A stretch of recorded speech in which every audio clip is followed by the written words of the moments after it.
السلام علیکم اسٹوڈنٹس، امید کرتا ہوں آپ سب خیریت سے ہوں گے۔ اب کی ویڈیو میں ہم ڈسکس کریں گے کریکٹرسٹکس یا features of 1956 constitution of Pakistan. اچھا، جو کانسٹیٹیوشن ہوتا ہے وہ بیسک ڈاکومنٹ ہوتا ہے، بنیادی ڈاکومنٹ ہوتا ہے کسی بھی ملک کا، یعنی اس میں ریاست کے معاملات کیسے چلانے ہیں یا حکومت کے معاملات جو ہیں ان کو کیسے چلانا ہے، ہر چیز مینشن ہوتی ہے۔ 1956 میں پاکستان نے اپنا پہلا آئین بنایا تھا آزادی کے تقریباً 9 سال کے بعد۔ اچھا، اس آئین کی جو پہلی فیچر ہے یا کریکٹرسٹک ہے وہ یہ ہے کہ یہ ریٹن تھا، تحریری آئین تھا، یعنی کتابی شکل میں یہ موجود تھا۔ اب اس کے 234 آرٹیکلز تھے اور اس کے اندر 13 چیپٹرز تھے اور اس کے علاوہ 6 شیڈیولز تھے۔ یہ جو ڈاکومنٹ ہے یہ آلموسٹ اس وقت ایک لینتھی ڈاکومنٹ تھا۔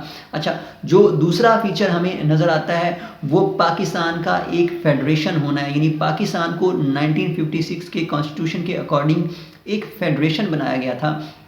فیڈریشن میں جو پارز ہیں ان کو ڈیوائڈ کیا جاتا ہے between the central government and the provinces, یعنی پروونشل لیول پہ بھی گورنمنٹس ہوتی ہیں، حکومتیں ہوتی ہیں، ان کو کچھ اختیارات دیے جاتے ہیں اور کچھ اختیارات جو ہیں وہ جو مرکزی حکومت ہوتی ہے، سینٹر میں ہوتی ہے گورنمنٹ، اس کو دیے جاتے ہیں۔ تو اس وقت جو 1956 کا کانسٹیٹیوشن تھا اس میں 3 فہرستیں بنی تھیں، 3 لسٹیں بنی تھی پاورز کی۔ ایک لسٹ میں فیڈرل گورنمنٹ کے پاورز لکھی گئی تھی، جو دوسری لسٹ تھی اس میں پروونشل گورنمنٹس کی پاورز کو لکھا گیا تھا، اور جو تیسری لسٹ تھی اس میں جو کنکرنٹ لسٹ تھی اس میں مشترکہ لسٹ کہا جاتا ہے اس کو، یعنی اس میں فیڈرل گورنمنٹ بھی کرتی تھی لا میکنگ اور پروونشل گورنمنٹس بھی کرتی تھیں۔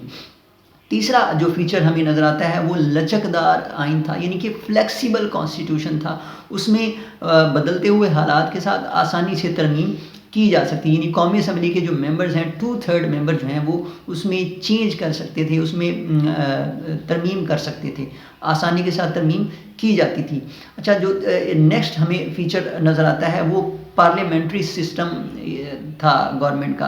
اس میں جو نظام حکومت تھا وہ پارلیمانی تھا، یعنی کہ پارلیمانی نظام حکومت میں سارے کے سارے اختیارات جو ہیں وہ پرائم منسٹر کے پاس ہوتے ہیں، اور جو پریزیڈنٹ ہوتا ہے اس کو برائے نام یا ٹائٹولر ہیڈ کہا جاتا ہے، یعنی ہیڈ آف گورنمنٹ جو ہے وہ پرائم منسٹر ہوتا ہے اور ہیڈ آف اسٹیٹ جو ہے وہ پریزیڈنٹ ہوتا ہے۔ اب پرائم منسٹر کو الیکٹ کرنا ہوتا ہے، اس وقت جو ہے قومی اسمبلی تھی، قومی اسمبلی نے الیکٹ کرنا تھا 5 سال کے لیے، اور جو پریزیڈنٹ تھا پاکستان کا اس وقت اس کو قومی اسمبلی پلس جو ہماری پروونشل اسمبلیز تھیں وہ الیکٹ کرتی تھی 5 سال کے لیے۔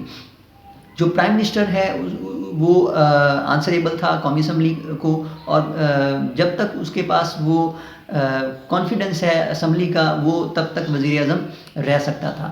اس کے علاوہ جو پریزیڈنٹ تھا، پریزیڈنٹ کو اسمبلیاں اگر چاہیں، یعنی جو ہماری صوبائی اسمبلیاں تھیں اور جو قومی اسمبلی ہے وہ اگر چاہیں تو امپیچ کر سکتی تھیں اگر وہ سمجھیں کہ کانفیڈنس جو ہے وہ پریزیڈنٹ نے کھو دیا ہے۔ تو یہ ایک اور فیچر ہے۔ اچھا، اس کے بعد ہم دیکھتے ہیں کہ جو نیکسٹ فیچر ہے وہ یونی کیمرل لیجسلیچر ہے، یعنی کہ جو 1956 کا کانسٹیٹیوشن ہے اس میں ایک ہی ایوان تھا جس کو قومی اسمبلی کا نام دیا گیا۔ اس کے 300 ممبرز تھے، 150 ویسٹ پاکستان سے اور 150 ایسٹ پاکستان سے۔ اس میں 10 سیٹیں جو ہیں وہ ریزرو تھیں، وومن کے لیے، خواتین کے لیے مخصوص تھیں۔ تو 5 سال کے لیے الیکٹ کیا جاتا تھا قومی اسمبلی کو، جو یونی کیمرل لیجسلیچر تھی۔ اچھا، اس کے بعد انڈیپینڈنس آف جوڈیشری ہے، یعنی کہ جوڈیشری جو ہے وہ اس کو آزادی دی گئی، وہ آزاد رکھا گیا کہ وہ بغیر کسی پریشر کے، بغیر کسی دباؤ کے جو ایویڈنس اس کے سامنے رکھا جائے گا اس کو دیکھ کے جو ہے وہ جو کیسز ہیں ان کا فیصلہ کرے گی۔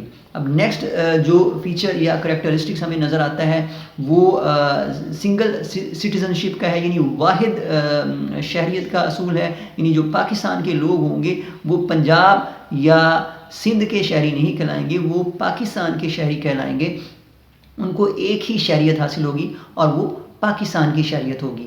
اچھا، نیکسٹ ہمیں جو نظر آتا ہے فیچر، اہم فیچر، وہ فنڈامنٹل رائٹس کا ہے، یعنی پاکستان کے شہریوں کو بنیادی حقوق دیے گئے اس آئین کے تحت۔ یعنی انہیں رائٹ ٹو لائف دیا گیا, انہیں رائٹ ٹو پراپرٹی دیا گیا, انہیں رائٹ ٹو فیملی دیا گیا, انہیں رائٹ ٹو ووٹ دیا گیا. یعنی سارے جو فنڈامنٹل رائٹس ہیں وہ پاکستان کے مسلمانوں کو یہاں پہ دیے گئے, پلس جو غیر مسلم ہوں گے ان کو بھی ایکول یہی رائٹس ملیں گے. اچھا, نیکسٹ جو ہمیں فیچر نظر آتا ہے وہ سرکاری زبان یعنی جو آفیشیل لینگویج ہے وہ نظر آتی ہے.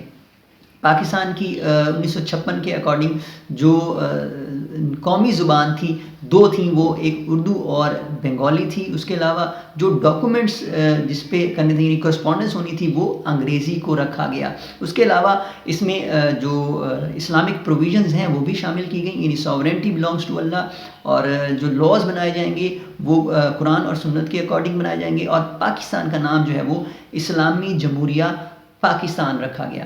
تو یہ چند ایک فیچرز ہیں 1956 کے کانسٹیٹیوشن کے. امید کرتا ہوں آپ نے استفادہ کیا ہوگا.